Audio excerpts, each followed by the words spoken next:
Hi guys, Erin here with Eat, Pray, Get Well. I'm just sitting outside and I'm laughing to myself because every time I get a desire to do a video, which is actually not very often, I just look my worst. But if it makes it more authentic, I am perfectly fine with that. And before we get into anything, I'm sitting out here by the pool. We moved a few months ago and it's become my peaceful place.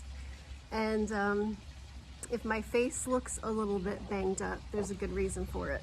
So most of you guys know I had MOHS surgery. I had skin cancer here on my nose. And if you don't mind, I'm gonna put my glasses on. It's a little bright out here. But so they took a substantial piece of the nose and fixed it from a flap from forehead and cheek. And it was a little traumatizing because I wasn't expecting that. When I went in, it was Good Friday 4 years ago, and literally had a little dot on my nose and thought I would walk out with a Band-Aid, and we were talking about where we were gonna have dinner that night. And if you guys have seen any of the pictures of what I look like after, there was no leaving the house for weeks. It was just not mentally prepared for that. But anyhow, fast forward many years of getting steroids to the nose to fix the cosmetic look of it, and literally last week I was so happy. I finally got to a place like, this is good, you know, everything, it's all in the past. And then I went to the dermatologist because I have this red now in a different area, and he said that's either cancer or pre-cancer. Can't tell without a biopsy. I didn't want to get a biopsy because I've already had so many nicks and dings, you know, taken out of my nose. In hindsight, probably not the smartest move, although he was perfectly fine with that. And I started chemo cream. And 4 days into the chemo cream, I started feeling weird systemic type of, like the tip of my tongue was burning. I had pins and needles. If I'm gonna get a side effect, if there's a side effect to be had, I feel like I might get it. So I stopped the chemo cream and started researching like I normally do. Okay, what's the next step? Should I do radiation? Because I don't want to do MOHS. And lots of pictures of people who have lost their nose. And then I started going down that, just sinking down into the pit really quickly. And just cried my eyes out for probably half a day, feeling sorry for myself. And I'm back, did a lot of praying, and I know God's gonna walk me through it. I don't know what's gonna happen. I just refused. The fear, I haven't felt that kind of fear in a long time. And I know to a lot of you, you're like, oh, it's just skin cancer.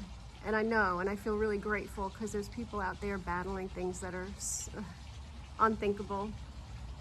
I think it's because it's my nose, and so you get these moments where you feel super grateful because you're alive and it's just cosmetic and it's just your nose, and then in 60 seconds you can be, will anybody love me if something really terrible happens? You know, you have all these crazy thoughts. But anyway, I just wanted to say, I can't imagine if I didn't have God, if I didn't have prayer, where I would be. And so I just had to pick myself up and start listening to more prayer, start listening to more messages and be more positive, and God is going to walk me through it. And so I just had to get out of that headspace. Okay, so that's that. And that's why, by the way, I just look a little crazy because the chemo, I stopped it a couple days ago, but it's still going to be red. And I guess those spots is where a little bit more cancer than I thought came out. Anyway, so the last time I did a video was a couple months ago, and I talked about how bad I felt 3 weeks after the second bout of COVID, and a lot of you wrote exactly the same thing. You developed POTS, which I had about 3 episodes of, and that was crazy. But I didn't relate it to the COVID because I got over COVID in 2 days. And then it was weeks later I started getting crazy symptoms. Out of breath, sometimes just walking like from the couch to the kitchen, but then the rest of the half a day I'd be fine. It didn't make any sense. And then I started realizing, of course, COVID reactivates Epstein-Barr, which, you know, I have Epstein-Barr now, trying to get rid of that. And so COVID, man, crazy. What can happen even after you think you got over it.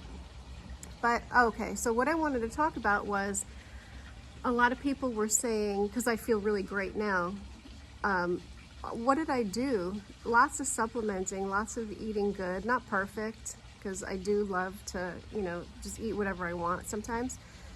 I started going back to Microbalance's Sinus Defense 2.0 because it does also target viruses as well as bacteria and fungus. So that was one thing I started picking up and doing again.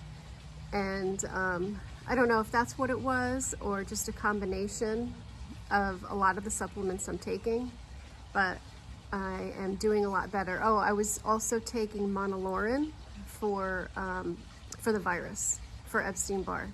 And does it have any, because it breaks down the biofilm of the virus, and maybe it's also potent against COVID. I'm not sure. But that's pretty much the two things I started doing, and now I'm fine. I haven't had any episode of POTS. No being out of breath. In fact, I lost 11 pounds because I'm exercising probably more than I have in a year. So anyway, I just wanted to catch up with you guys. Oh, and thank you guys. A lot of you write into me because you are about to have MOHS or you just had MOHS and you're scared, and you know, so a lot of times you don't know if your nose is going to look deformed, because it does look deformed right after MOHS, but then it goes back to pretty close to normal if you have a good surgeon. And so now I might be reaching out to you guys for help too if I start to get a little low again, but hopefully not. Anyway, I want to wish you guys a really Merry Christmas if I don't talk to you before then.